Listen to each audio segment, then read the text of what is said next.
الحمدللہ رب العالمین والصلاة والسلام علی رسولہ الکریم اما بعد فاعوذ باللہ من الشیطان الرجیم بسم اللہ الرحمن الرحیم قل هو اللہ احد صدق اللہ العظیم۔ عزیزان گرامی قدر، جو آیت کریمہ تلاوت کرنے کی سعادت حاصل ہوئی ہے، اس کا ترجمہ یوں ہے کہ مصطفیٰ آپ فرما دیجئے کہ اللہ ایک ہے۔ اللہ کا قول سچا ہے جو بڑی ہی عظمت والا ہے۔ عزیزان گرامی قدر، آپ پر سلامتی ہو۔ توحید کا سلسلہ تصوف کے حوالے سے جاری ہے، اور جو شعر کی تشریح چل رہی ہے، حضرت نصیر الدین شاہ صاحب چراغ گولڑا رحمۃ اللہ علیہ کے والد گرامی حضرت معین الدین المعروف بڑے لالہ جی رحمۃ اللہ علیہ۔ تو شعر یوں ہے، سماعت فرمائیں۔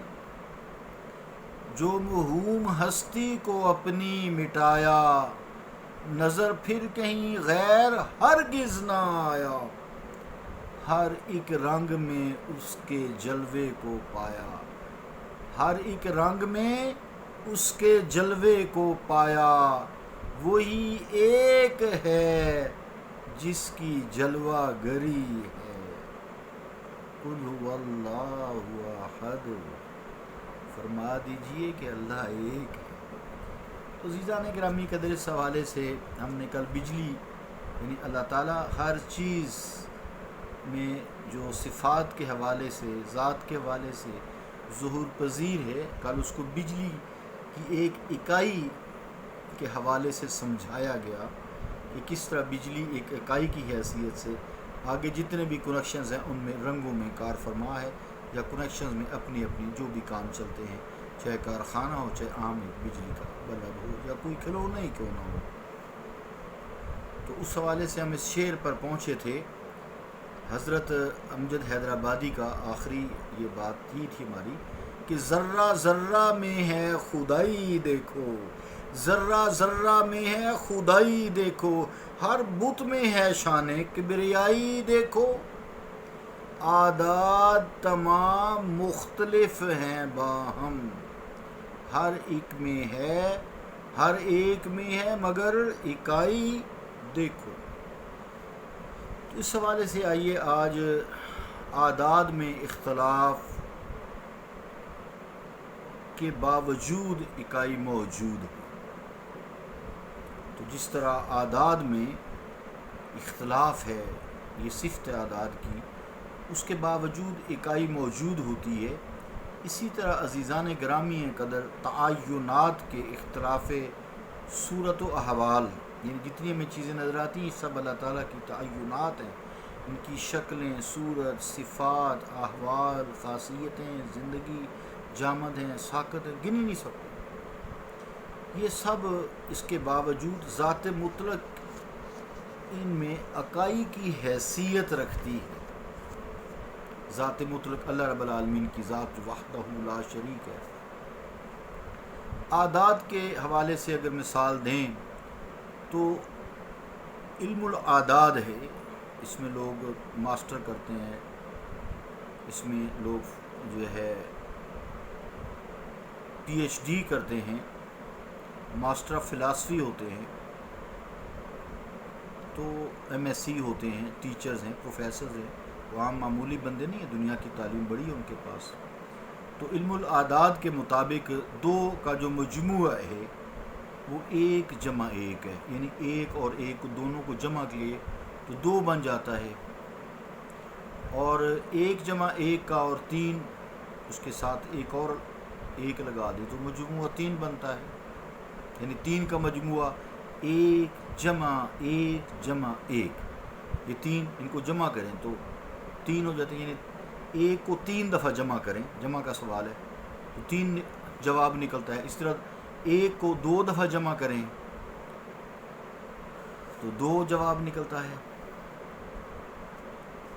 ایسے ہی آگے کوئی بھی سوال ہے تو معمولی سے شروع کیا نا، تو لیکن اکائی جو ہے، ایک اکائی یہ ہر عدد میں موجود ہے، چاہے وہ ایک اکیلا ہو، چاہے دو ہو، چاہے تین ہو، چاہے چار ہو، سو وٹ کوئی بھی ہو، ان گنت ہو۔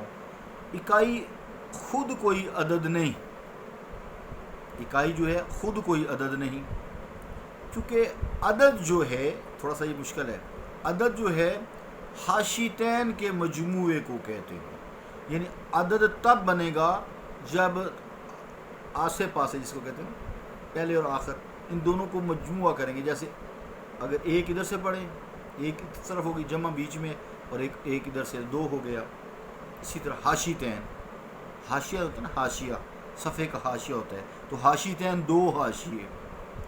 تو علم الاعداد کے حوالے سے ہر عدد جو ہے اس میں رول یہی ہے کہ عدد حاشیتین کے مجموعے کو کہتے ہیں۔ یہ عدد کی تعریف ریاضی دانوں نے یا علم الاعداد والوں نے کی ہے، جیسے دو کا حاشیہ ایک ہے، اور دوسرا حاشیہ جو تین میں نے بتایا اس کا ایک حاشیہ ایک طرف تین ہے، اور ایک ایک، اور تین کا مجموعہ چار، اور چار کا نصف دو ہوتا ہے، عام فہم بات ہے۔ علم الاعداد کی روح سے ایک پر لفظ ایک جو ہے، عدد ایک جو ہے کہہ دیتے ہیں فرضاً، لیکن اصولاً نہیں ہے کہ علم الاعداد کی روح سے ایک پر لفظ عدد کا اطلاق درست نہیں ہے، کہتے ہیں لیکن یہ غلطی عام ہے، کیونکہ عدد کے لیے حاشیتین کا ہونا ضروری ہے، حاشیتین کا ہونا ضروری ہے۔ پھر علم الہندسہ ہے ایک، اس کے مطابق جو واحد قل هو اللہ احد پڑھے نا، تو واحد اس سے وحدانیت ہے، تو الواحد جو ہوتا ہے ایک، واحد ایک، یہ ہوتا ہے نصف الاثنین، یعنی ایک جو ہے دو کے آدھے کو کہتے ہیں، ایک دو کے آدھے کو کہتے ہیں، اس کو کہتے ہیں نصف الاثنین علم ہندسہ کے مطابق۔ لہذا ذات باری تعالیٰ کا جو وجود ہے ایک اکائی ہے، قل هو اللہ احد، فرما دیے کہ اللہ ایک ہے۔ اب وہ کس طرح ہے؟ اکائی سے ہے، عدد نہیں، اکائی ہے۔ اکائی سمجھانے کے لیے ساری اعداد کی بات کی ہے، کیونکہ اکائی کے لیے حاشیتین کا ہونا ضروری نہیں ہے، اکائی کے لیے حاشیتین کا ہونا ضروری نہیں ہے، لیکن علم ہندسہ کے مطابق واحد کے لیے نصف الاثنین چاہیے، اعداد کے لیے حاشیتین چاہیے، اور نہ ہی وہ دو کا آدھا ہوتی ہے، اکائی کے لیے حاشیتین کا ہونا ضروری نہیں ہے، اور نہ ہی وہ دو کا آدھا ہوتی ہے۔ اگر اللہ تعالیٰ کو ایک عدد مانا جائے تو تعریف عدد کے مطابق یہ بھی ہمیں تسلیم پھر کرنا پڑے گا کہ اس سے پہلے بھی کوئی حاشیہ ہے، اس کے بعد بھی کوئی حاشیہ ہے، تو یہ تو غلط ہو جائے گی بات، شرک ہو جائے گا، کھلا کھلا شرک ہو جائے گا نا، کیونکہ وہ تو کہتا ہے هو الاول والآخر والظاہر والباطن، وہی اول ہے، وہی آخر ہے، وہی ظاہر ہے، وہی باطن ہے، وہ ایک ہی ہے، اکائی کی شکل ہے، جبکہ وہ شکل سے بھی پاک ہے، بات کرنے کی بات ہے، سمجھانے کی۔ تو تعریف عدد کے مطابق جو ہے یہ بھی ہمیں تسلیم کرنا پڑے گا کہ اس سے پہلے بھی کوئی حاشیہ ہے اور بعد میں بھی ہے، حالانکہ وہی اول ہے جیسا کہ میں نے آیت پڑھی، اور وہی آخر ہے۔ سمجھانے کے لیے یہ جو تصوف ہے نا، توحید بڑی مشکل چیز ہے، تصوف والے سمجھ جاتے ہیں، دوسرے بس علم میں ہی پھنسے رہتے ہیں۔ یہ علم کے بعد تصوف ہے نا، پہلے قرآن آئے گا، حدیث آئے گی، پھر علم ظاہری آئے گا، پھر علم باطنی آئے گا۔ تصوف علم باطنی ہے اور بڑی مثالوں سے دیا جاتا ہے۔ حضرت علی کرم اللہ وجہ، ایک ذرا واقعہ سن لیں، ٹائم بھی تھوڑا شاید رہ گیا، تھوڑا رہ گیا۔ حضرت علی کرم اللہ وجہ سے کسی ملحد نے سوال کیا تھا کہ جس طرح ہر چیز کے لیے ایک جاعل یعنی بنانے والا اس کا وجود ضروری ہے، اسی طرح تم سب کہ خدا کا بنانے والا بھی کوئی ضروری ہے، خدا کو کس نے بنایا؟ آپ یہ فرمائیں کہ اگر اللہ ہے اور اس نے سب کچھ بنایا بھی ہے، درست ہے، تو پھر اس کا بنانے والا کون ہے؟ اور اگر وہ ایک ہے تو اس سے پہلے کون تھا؟ چونکہ علم و اعداد کے مطابق تو پھر اس کے لیے حاشیتین چاہیے، جس نے اس کی تخلیق کی؟ اللہ کی کس نے تخلیق کی؟ ملحد جو تھا. آپ نے فرمایا یار یہ کام نہ کر، اللہ ایک ہے. آپ سمجھائیے، دلیل سے سمجھائیے. آپ نے فرمایا اچھا تم گنتی گنو، 1 2 3.